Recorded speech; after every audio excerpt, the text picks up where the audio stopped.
বাড়িতে আজকে এতগুলো মাছ কোথা থেকে এলো, কে বা নিয়ে এলো? তো বন্ধুরা, বিকেল বেলায় আজকে বাড়িতে এসেছিল আমার মা। হঠাৎ করেই এসছে, আগে থেকে কোনো প্ল্যান ছিল না, তাই যতটুকুনি পেরেছি ততটুকুন দিয়েই প্লেট সাজানো হয়েছে। আগে থেকে জানলে আরো হয়তো অনেক কিছু করা যেতে পারত, বাট এখন তো কিছু করারই নেই, তাই সেই প্লেটটা নিয়ে গেলাম মামাকে দেওয়ার জন্য। মামা থাকে শঙ্করপুরে, আর সেখান থেকে আসার টাইমে কত মাছ নিয়ে এসছে দেখো। এখানটায় অনেক রকমের মাছ রয়েছে, তার মধ্যে কিছু মাছের নাম জানা আছে, তোমাদের একটু বলি।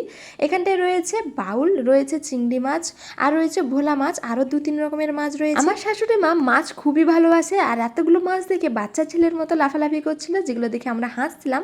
আর আমি সবার জন্য ফলটাও কাটছিলাম। তো চিংড়ি মাছগুলো এখন ভাজছি, সেগুলো হবে কষা। আর রাতের বেলায় হচ্ছে গিয়ে খাসির মাংস, যেটা রান্না করছে আমার বর মশাই। তোমরা হয়তো বলবে ওকে দিয়ে কেন রান্না করাচ্ছি, বাড়িতেও রান্না করলো, মামার বাড়িতেও রান্না করলো। আসলে ও মাংস রান্না করে খুবই ভালো, আর ও তো সবসময় বাড়িতেও থাকে না, তাই বাড়ি এলেই যখনই মাংস হয় ওই রান্না করে। ও বলল আমি রান্না করছি, তুমি এখানটায় বসে দেখো। তাই মামাও চলে এলো, আর আমরা সবাই মিলে খুব মজা করছিলাম। পরের দিন সকালবেলায় উঠেই চলে এসেছি রান্নাঘরে, আর এখানটায় এসে সবার জন্য বানালাম পকোড়া, আর সাথে রয়েছে চা। এগুলোর মধ্যে মামা কোনোটাই খায়নি, এক গ্লাস শরবত খেয়ে বেরিয়ে পড়লো, বাড়ি যাবে আজকে। ও বাইক নিয়ে রেডি হয়ে পড়েছে, আসলে মামাকে যাচ্ছে বাস স্ট্যান্ডে ছাড়ার জন্য।